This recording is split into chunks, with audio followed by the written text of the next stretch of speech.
सुप्रभात बच्चों, पुनः आपका एक बार मेरे channel Hindi Guru and guide doctor Singh में स्वागत है। बच्चों, आज इस वीडियो में मैं व्याकरणिक श्रृंखला के अंतर्गत सूचना लेखन के संदर्भ में चर्चा करने वाला हूं। बच्चों, सूचना लेखन बड़ा ही अनिवार्य अंग है।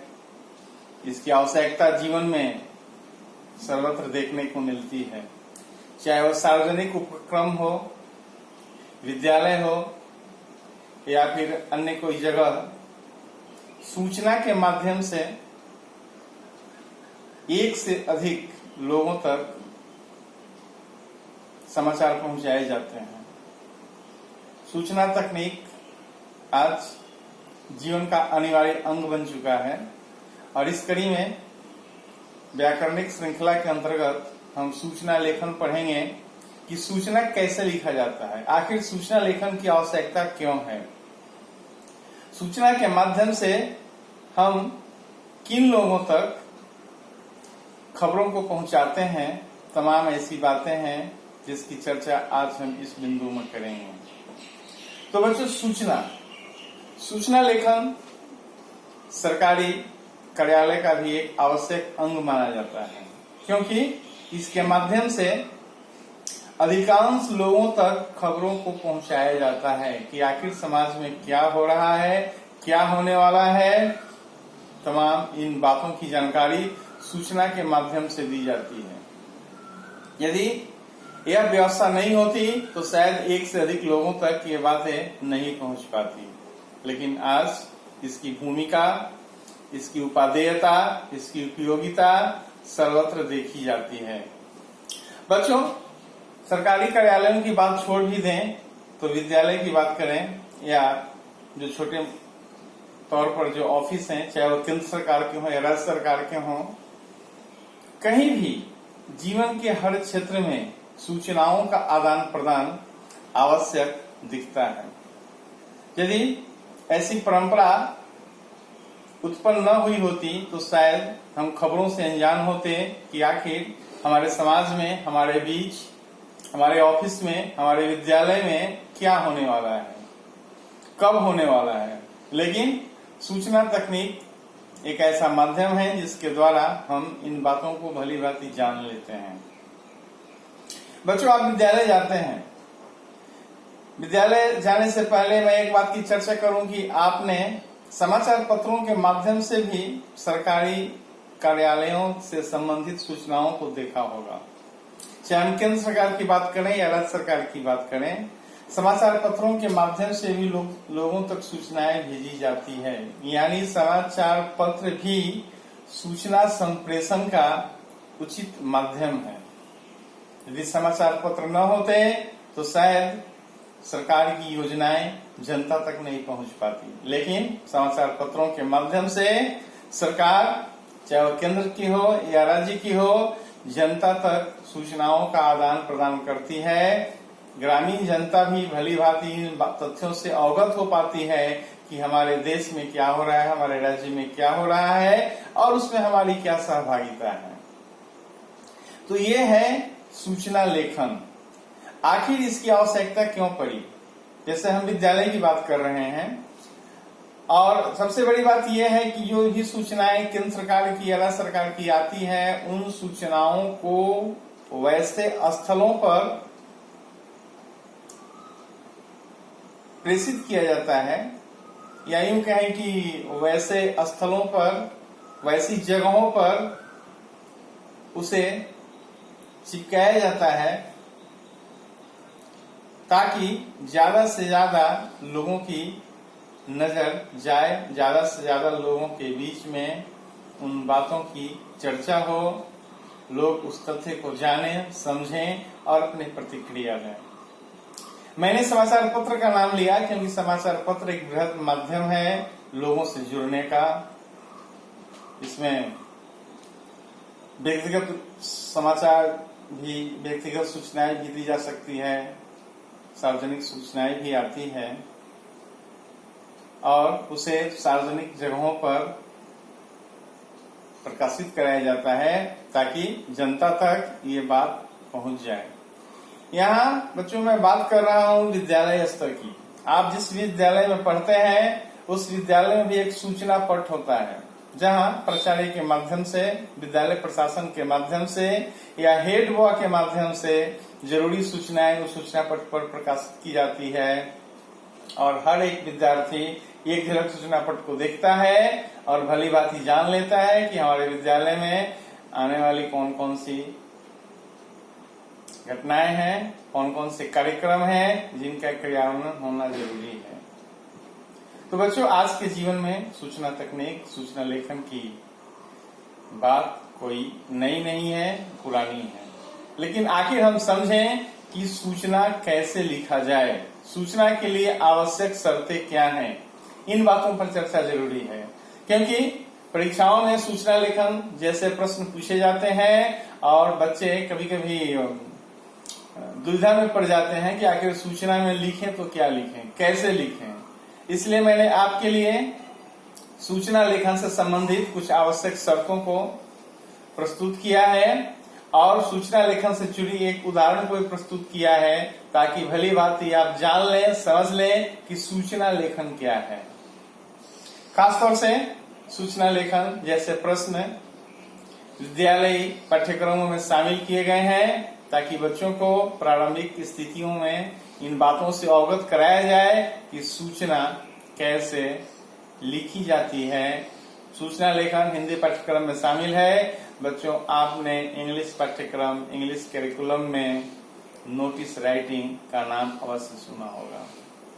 तो चले देखते हैं कि सूचना लेखन के प्रमुख बिंदु कौन कौन से हैं। पहला बिंदु है विषय का छोटा या संक्षिप्त लेखन, यानी विषय बहुत ही छोटा हो, संक्षिप्त हो, ज्यादा बढ़ा चढ़ाकर इसमें लिखने वाली कोई बात नहीं होती। हम जिस विषय के लिए सूचना लिखने जा रहे हैं उसमें ध्यान रखने की आवश्यकता है कि कम से कम शब्दों में हम अपनी बातों को जनता के बीच, समाज के बीच, छात्रों के बीच पहुंचाने की कोशिश करें ताकि सब उससे लाभान्वित हो, सब तक ये आवश्यक जानकारी पहुंच जाए। जानकारी देने का बहुत ही अच्छा माध्यम है क्योंकि हर एक व्यक्ति को जाकर के जानकारी नहीं दी जा सकती, इसलिए सूचना लेखन का सहारा लिया जाता है ताकि एक ही बार किसी खास प्लेटफॉर्म पर ये बातें रखी जाए और सब तक ये बातें पहुंच जाए।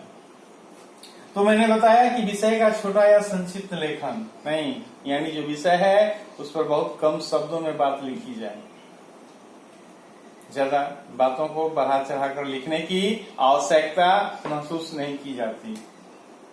दूसरा बिंदु है सामान्य तरीके से जरूरी सूचना देना, यानी जो हमारा विषय है, जिस बात की सूचना हम छात्रों के बीच देने की कोशिश कर रहे हैं, वह बहुत ही सहज और सरल तरीके से दिया जाना चाहिए। उसमें कोई अलंकारिक बात नहीं होनी चाहिए क्योंकि हमारा उद्देश्य है इस जरूरी जानकारी को, इस आवश्यक जानकारी को छात्रों के बीच में, अभिभावकों के बीच में पहुंचाना। बेहतर है कि इसे बहुत ही सीधे साधे रूप में प्रस्तुत किया जाए ताकि लोग हमारी बातों को समझें, लोग हमारी बातों को जानें और उससे लाभान्वित हो सकें। अगला बिंदु है बच्चों प्रभावशाली भाषा, यानी भाषा भले ही कम शब्दों की हो लेकिन भाषा चुस्त दुरुस्त हो, यानी हम वैसे शब्दों का प्रयोग करें, वैसी भाषा का प्रयोग करें जिससे पढ़ने के बाद जनता हमारी तरफ आकृष्ट हो, हमारी बातों को सुने, समझे, महसूस करे और उससे अमल करने की कोशिश करे। मुख्य रूप से हमारा यही उद्देश्य है कि सूचना के माध्यम से जो जानकारी हम छात्रों के बीच में देने की कोशिश कर रहे हैं उसका उन पर असर पड़े और जो आवश्यक बातें की गई है सूचना में उसके अनुरूप कार्रवाई हो। उद्देश्य मेरा यही होता है। अगला आवश्यक शर्त है सूचना लिखने वाले का नाम व पद, यानी सूचना कौन लिख रहा है ये भी बहुत महत्वपूर्ण है बच्चों। उसका पद क्या है, डिजिग्नेशन क्या है, क्योंकि जब तक लोग ये नहीं जानते कि सूचना किसने लिखा, तब तक उस पर लोग ध्यान नहीं देते। इसलिए बेहतर है कि जो सूचना लिख रहा है उसका नाम और उसके पद की जानकारी निश्चित रूप से दी जानी चाहिए। तभी लोग समझेंगे कि आखिर ये सूचना किससे संबंधित है और फिर आगे इस संदर्भ में हमें क्या करना है। ये बहुत जरूरी है, बहुत आवश्यक अंग है, क्योंकि अक्सर बच्चे सूचना लिखते तो हैं लेकिन सूचना किसने लिखा इन बातों को बखूबी भूल जाते हैं। लेकिन बच्चों में भूलने की आवश्यकता नहीं है। सूचना लेखन प्रक्रिया का ये बहुत ही आवश्यक अंग है, आवश्यक शर्त है, जिसे लिखा ही जाना चाहिए। इसमें भूलने वाली कोई बात नहीं होनी चाहिए। और जो अंतिम शर्त है वह है दिनांक। यह भी महत्वपूर्ण बिंदु है कि किस तिथि को सूचना दी गई, सूचना किसने दी, उसका पद क्या है, किस तिथि को दी गई। तमाम ऐसी जो बातें हैं ये सूचना में परिलक्षित होनी चाहिए, दिखनी चाहिए। यदि ये नहीं है तो फिर सूचना लेखन को अमान्य और अधूरा समझा जाता है। तो बच्चों, यहाँ मैंने कुछ आवश्यक बिंदुओं की चर्चाएं की। ये आवश्यक बिंदु हैं, ये प्रमुख बिंदु हैं जिनका अनुपालन सूचना लेखन में होना ही चाहिए। यदि इन बिंदुओं का पालन नहीं हो रहा है तो फिर सूचना को अमान्य और अधूरा ही कहा जाएगा। तो बच्चों, ये सब आवश्यक बिंदु हैं जिसे अपनाकर जिस आधार पर सूचना लेखन किया जाना चाहिए। अब एक छोटा सा उदाहरण मैंने आपके सामने प्रस्तुत किया है ताकि भली भांति आप समझ लें कि आखिर सूचना लिखी कैसे जाती है। ये तो चर्चाएं हुई कि सूचना लिखने की ये सब आवश्यक शर्तें हैं, आवश्यक बिंदु हैं। सूचना क्या है, सूचना क्यों लिखा जाता है, तमाम इन चर्चाओं के उपरांत हम इस बिंदु पर पहुंच रहे हैं कि क्यों न बच्चों को एक छोटा सा उदाहरण दिया जाए ताकि वे भी जान लें कि आखिर सूचना लिखने का तरीका होना क्या चाहिए। तो यहाँ जैसे एक छोटा सा प्रश्न है कि प्राचार्य द्वारा सुनामी पीड़ितों के लिए धनराशि दान करने हेतु सूचना लिखिए। मान लीजिए किस तरह का प्रश्न है कि प्राचार्य की तरफ से सुनामी पीड़ितों के लिए धनराशि एकत्रित की जाए।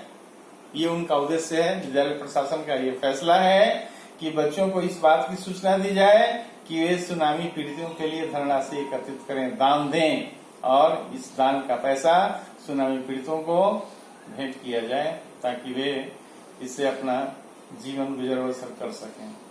प्राचार्य महोदय का यही उद्देश्य है, विद्यालय प्रशासन का यही सुझाव है। तो अब प्रश्न ये है कि सूचना कैसे लिखा जाए।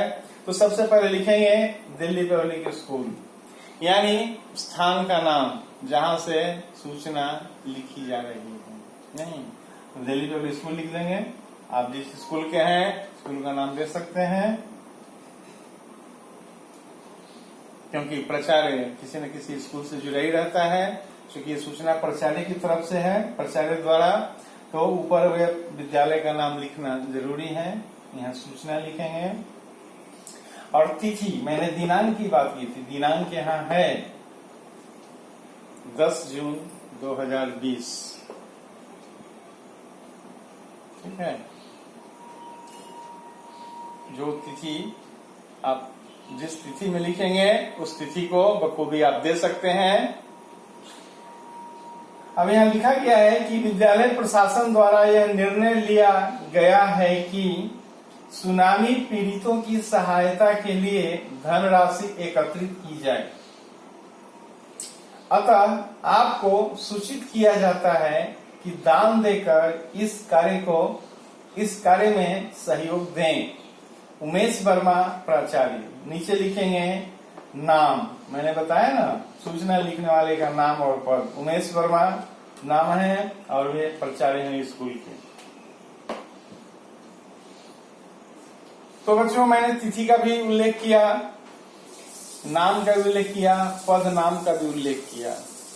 उमेश वर्मा ये व्यक्ति हैं, ये विद्यालय के प्राचार्य हैं।